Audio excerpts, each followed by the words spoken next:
Well, during the early parts of the war, I was droving, and I used to see all the troop trains that were coming down with the people because it was just after the bombing of Darwin, and I see all this soldiers and sailors coming down, and I used to wonder where those people were going to go and what was going to happen.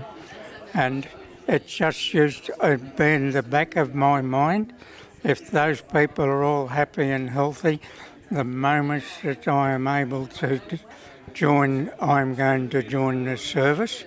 And when I got home for the droving trip, I said to Mum, I'm going to go to sea. And my father had recently died, and I said, I want to go down to join the Merchant Navy. And she said, I can't let you go. She said, I've just lost your father. She said, we'll need someone home. You're only 15, she said, and you're too young. The moment that you're old enough to be accepted into the Navy, she said, I'll sign your papers and you can go. And that was the longest 18 months of my life, waiting to go, because by that time all the young people from Arandar district had all gone, and a lot of the boys have come back from the army, and they told these wonderful stories of what happened, and there was the other boys that hadn't come back. I was not going to be left at home with nothing.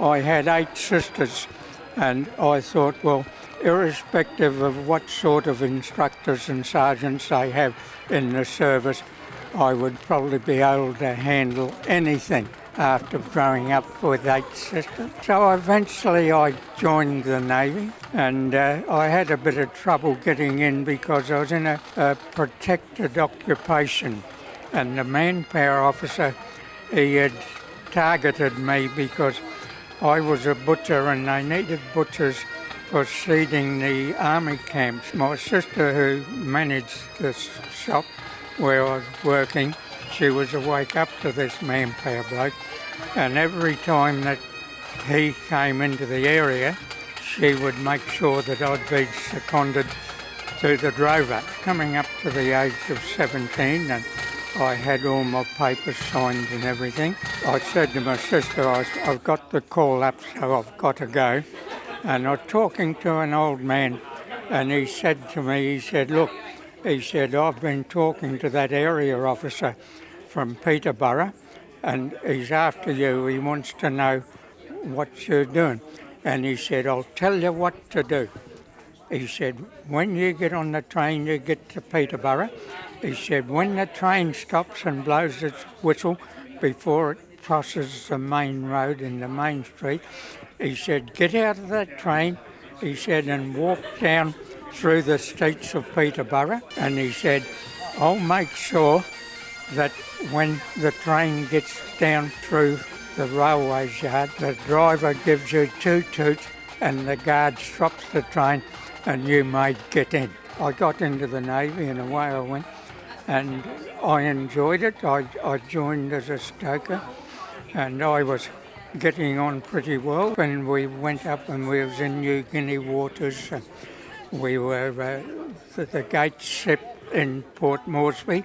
We used to have to open and close the underwater gates to let the shipping come through, and that was our job.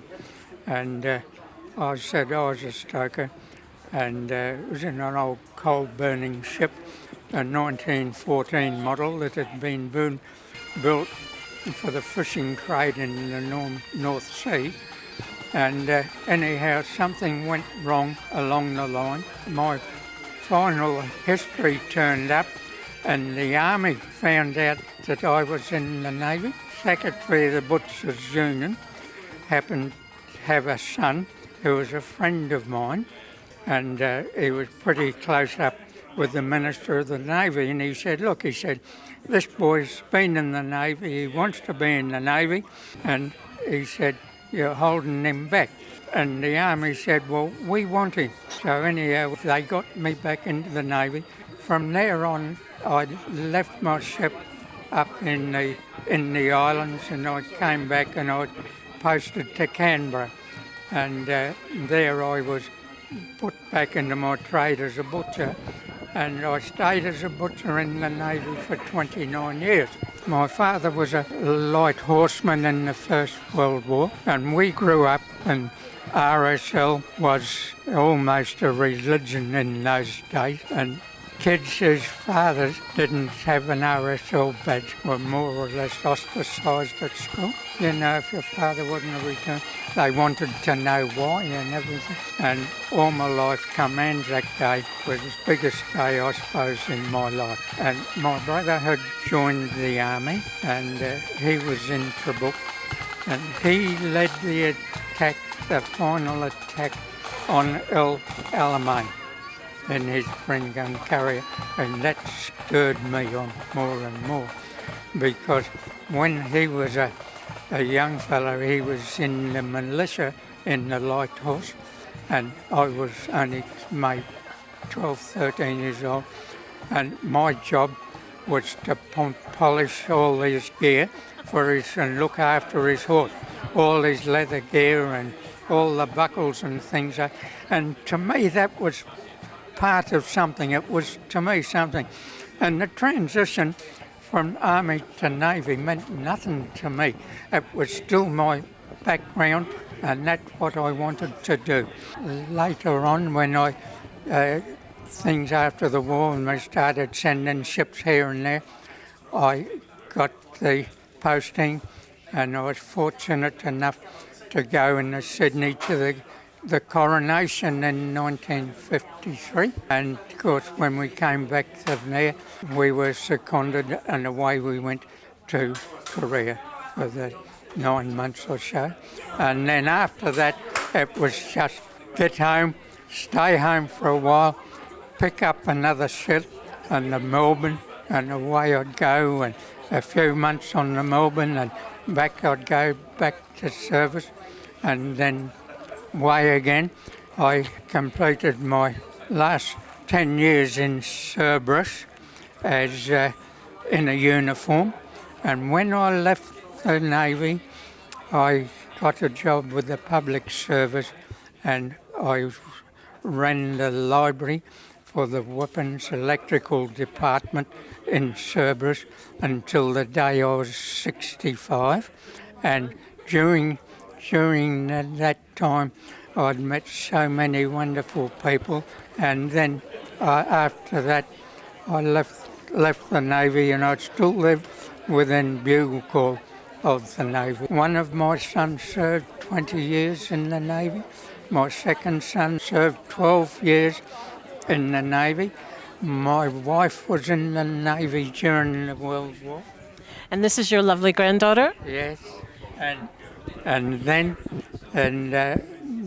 my daughter's son, he joined the Navy, and he's gone. So there we've gone for 4 generations. And Speed was just telling me before they'd tracked down the family for another 3 generations, and one of my great-grandsons has applied to join the Navy. What's your name? Chloe. So how do you feel about your grandfather being in the Navy? Good. Are you going to be proud of him because he's leading the parade? Yes. Are you going to walk in the parade as well? Yes.